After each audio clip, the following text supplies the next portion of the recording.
Hello and welcome to another edition of Mailbag.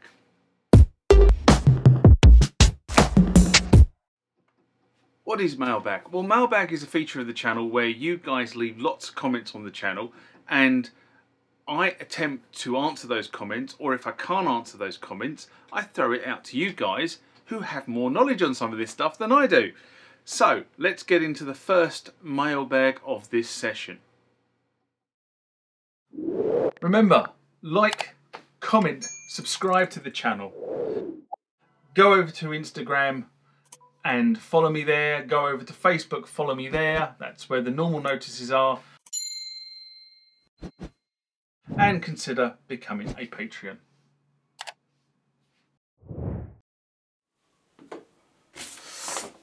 Next current question comes from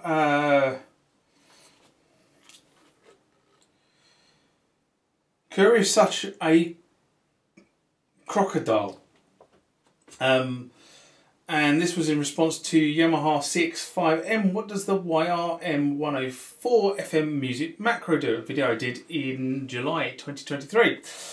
And Curry writes, does it have commands to change the various FM parameters per each note, I wonder? And then he wrote, also, it reminds me of C Sound. Wish it was available for the MSX. Ha ha ha. So I'm going to start with the C Sound comment first. And there are a lot of similarities between what the MSX does and what C Sound did. In terms of the way the sort of the macro language has been developed. C Sound was developed a few years after the MSX, the CX5M release. So it is possible that C Sound morphed itself from the MSX cartridge. The syntax is based on a C programming language, and what I would say is that it seems more flexible in how it operates and how it seems easier to sequence sections together than the MSX does. And I do wonder whether C Sound was a product of the MSX macro cartridge being released, because a lot of similarities. Anyway, the FM macro cartridge itself uses the synth sounds that are available through the MSX computers. So you have to have the SFG05, SFG01 cartridge installed for it to work. If you want to change the FM sounds, you have to change the source synth. And then the FM macro code will just trigger the synth sounds that's referred to in the code. So in the code you say, I want to play synth number 2, and it will go to play synth number 2. So that's how it works. It was I suppose of its time, it was kind of where it was. I mean, the Spectrum was doing something similar, the Commodore 64 was doing something similar.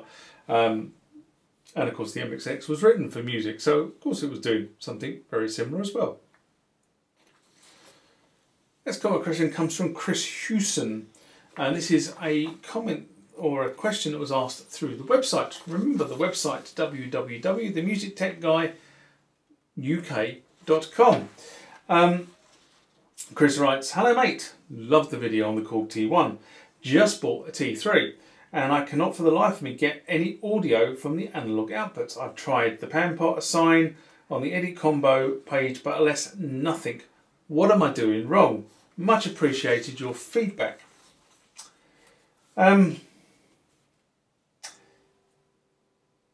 First question is, do you get any sounds out of the phone's output? Let's see if we can find out whether it's something wrong with the complete audio amp circuitry or not. That would be my first starting point. If you can get sound out of the phones, then it's probably something to do with the amplification circuit.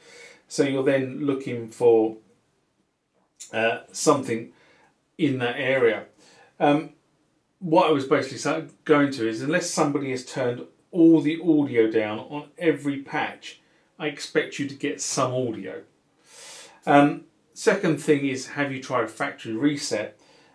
This obviously resets the keyboard back to its original state, but it gives you a known state to start working from. And this is one of the things that a lot of people have issues with, is that when you're trying to troubleshoot a keyboard, if you don't have a known good state, and a factory set is a known good state, sometimes it becomes difficult because you don't know what the idiot that had the keyboard before you did has done.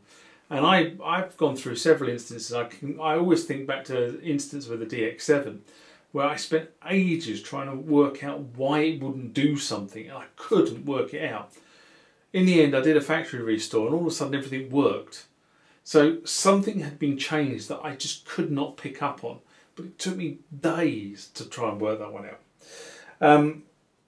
Now, again, if you don't have a copy of the factory disc, then if you go over to my website, the www.themusictechguy.uk.com, and you go to the Korg T1 page, there is something in there where you should be able to pick up that says help me, and you can get in touch and I will sell you a copy of the factory disc for £6, plus postage to wherever you are in the world. I'm not the only person who sells these, but I can tell you now, I'm one person that can guarantee it will work because I test every disc that I send. If neither of these two routes work, then I think you've probably got a problem with the generation or amplification circuits. Now, this could be as simple as dry joints, and hopefully it is as simple as dry joints, because remember these keyboards are now 30 years old. That means the solder's probably 30 years old. And when I fixed mine, I basically took the circuit board off and examined it under a microscope, under a magnifying glass to have a look at the circuit, and everywhere I saw a crack, I just reflowed the solder. Yes, it was a bit tedious, but actually, to be honest, it fixed it quite nicely. So I'm hoping that gives you some pointers. And just going back to the disc, I know I'm probably going to labour this, but when I say £6, okay, that's the cost, literally the cost of how much to produce this thing, all right? And people sort of turn around at me and say, but you can't buy the discs anymore. You know, you're spending £2 or £3 on the discs, you're spending X amount of money on the duplication. So, you know, believe me, when I actually say that's the price, that is the price. Anyway, I'll leave it there.